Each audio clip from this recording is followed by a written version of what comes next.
Alright, so I'm here with your NXT review. Show was pretty shitty. Wasn't good at all. Very boring show. Nothing was good on this show in my opinion. So I was very bored. At least it was only 55 minutes. That's the good thing about NXT. It's a short show. It's not fucking 3 hours. You don't have to torture yourselves and put yourselves through 3 hours of shit like I did on Monday. You get only an hour, less than an hour. So, it was shitty, but at least it was only an hour of shit versus 3 hours of shit. So, first match you get Paige defeating Sasha Banks in a boring match. I mean, the finisher is cool with the Scorpion Deathlock or whatever it's called. So, match was boring. The finish was good. That's a very cool finish from Paige. So, that was a boring match. Then we get Charlotte attacking Paige and Charlotte, and then Natalia comes out, saves Paige. So this is gonna probably set up a tag match in the future, possibly. So then we get the Ascension defeating some jobbers. A cool move from the top rope when one of the Ascension members, I still don't really know their names. I should have wrote them down. But yeah, I'm fairly new to NXT, so I don't know everybody's name. So the smaller Ascension member used like this knee off the top rope and hit the guy in the face. It was a pretty cool move. That was about the only good move in the match. The rest of the match was pretty boring, and overall this match was boring. Did not like it. Thought it was, I don't know why, but you get these jobbers, a lot of jobbers on NXT as of late. Like last week we got Neville versus Camacho. It's like obviously Neville's gonna win, and obviously in this match these jobbers are gonna lose. And the NXT tag division is really weak right now. I don't even know of any tag teams right now in NXT besides these two guys. I think they're Tom Cassidy and Enzo Amore, but Amore's hurt. So I mean, there's no tag teams. There's no legitimate tag teams that are gonna take the belts from these guys, and that showed on the NXT Arrival show when you had to bring back Too Cool to face the Ascension. So that match was boring. Then we get Mason Ryan defeating Wesley Blake in another boring match. They were like trying to do a bunch of technical moves in this match, and it was retarded. I mean, Mason Ryan's a big guy, and Wesley Blake's not a small guy. I mean, Wesley Blake's an average guy. He's not too big. He's not too small. And they're trying to do like technical moves, and it's like, do some power moves, do some high impact moves. Don't do fucking technical wrestling. So in the technical wrestling, they were trying to do technical wrestling, and it looked very sloppy with like two big guys. So this match was boring. I mean, Mason Ryan, they were chanting better than Batista. But in reality, I mean, that chant, if you get chanted better than Batista at you, it's not fucking saying much. I mean, Batista's a fucking disaster in the ring. So if you get chanted better than Batista at you, it's not that much of an accomplishment. And this match wasn't much of an accomplishment either. It fucking was boring. Then we get Bailey backstage promoting the network, and why would they I mean, this is very, very retarded. Why are they promoting the network? Alright, if you have the network, you obviously, or if you're watching NXT, you obviously have the network, because you can't watch NXT anywhere else. You can't watch NXT on TV. You can't watch, I'm sure you could find some place to watch it online or whatever. But, I'm sure most people, 99% of people watch it on the network. Some people might find it online for free or whatever. But I'm sure, I do. I watch it on the network. It's very good. The network, it's in HD. It's very good. I've had no big complaints about the network yet. But why would they fucking promote the network on a show where you have to have the network to watch it? It makes no sense. I mean, this is very illogical. You get Bailey strolling in with their iPad. She's watching a Bret Hart match, and it's like, and she's like, "Oh, I'm watching on the network," and it's like they're trying to promote the network, but everybody who's watching NXT already has a network, so what's the fucking point? It's illogical. And then the BFFs come in, get Sasha Banks and Charlotte coming in with the stick of they got a big stick with Summer Rae's face on it. Oh, they're like, oh, Summer Rae's here. It's pretty retarded. Why can't they just have Summer Rae there? I mean, it just looks stupid. I mean, it was alright when I first saw it, but if they do that every week, it's gonna get old. So then Bailey, then they start, you know, because Bailey's like, oh, I'm watching a Bret Hart match, and then Charlotte and Sasha Banks start, you know, bashing Bret Hart. They're like, oh, you know, the only time he was famous was when he lost the Montreal Screwjob, and it's like, shut the fuck up. All right, you know, you got these two jobbers in NXT who are nowhere near the fame, not even fucking close to near how famous Bret Hart was, and they're like, oh, the only time he was famous is when he lost the Montreal Screwjob, which is totally false, totally fucking false. He was one of the top stars in the company for a long fucking time. So don't fucking say, you know, who are these fucking jobbers to fucking criticize Bret Hart?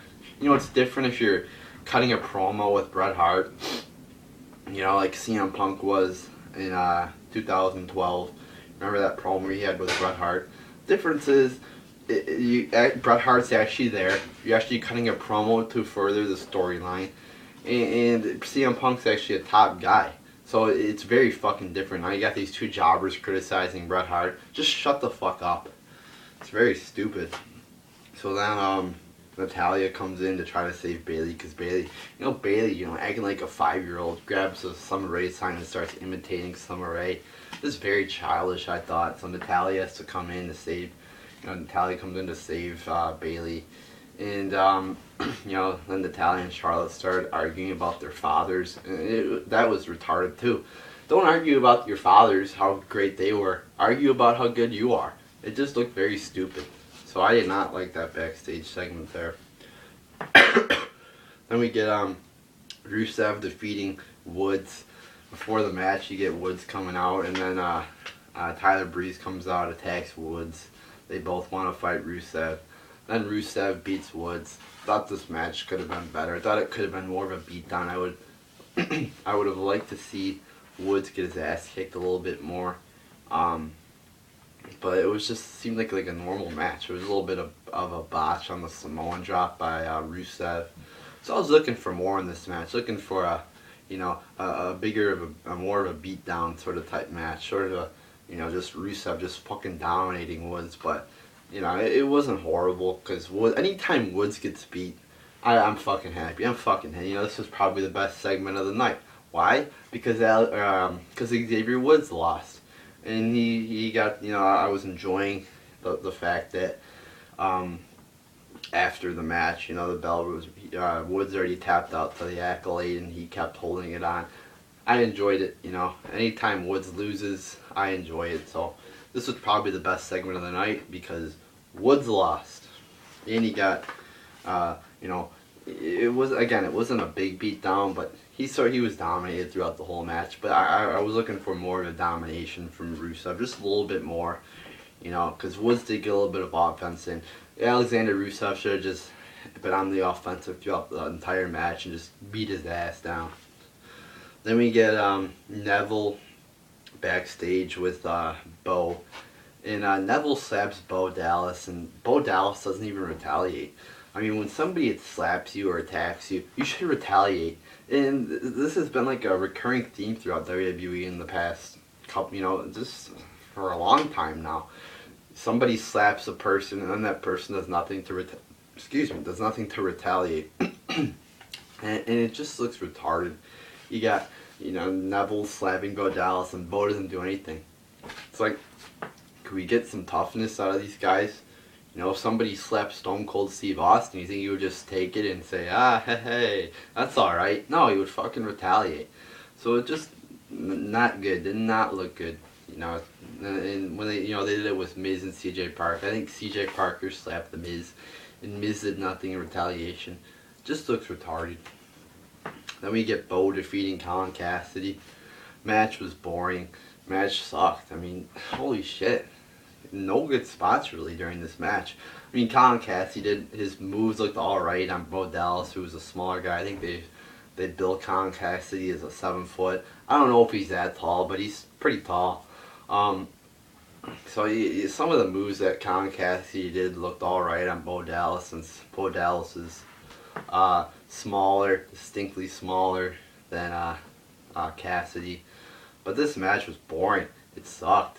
They've been doing this in NXT now. They've been having like a couple 3 to 5 minute matches and then just one main event. You know, they did this last week. Not like I guess they didn't. I guess they haven't been doing it like consistently, but like the past 2 weeks they done the same thing. A couple 3 to 5 minute matches and one 10 or 15 minute match. And it's just, can we, let's just have more consistent matches, like a 10 minute match, a 10 minute match, and another 10 minute match. Because these like 3 to 5 minute matches, they cannot be good. Even if there is good wrestling, you can't just take it seriously because it's only 3 to 5 minutes. I want like 3 10-minute matches. That would be a lot better than, they try to squeeze a bunch of matches into this show when it should only have 2 or 3 matches. Probably 3 matches would be better. Maybe a promo or whatever.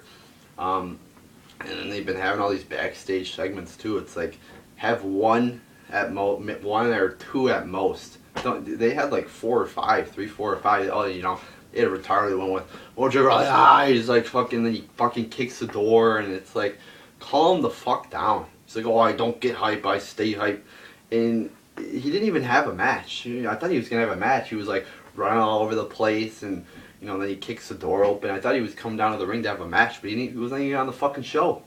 So, I said in my Arrival review, Colin Cass or Mojo Rawley's like a little kid.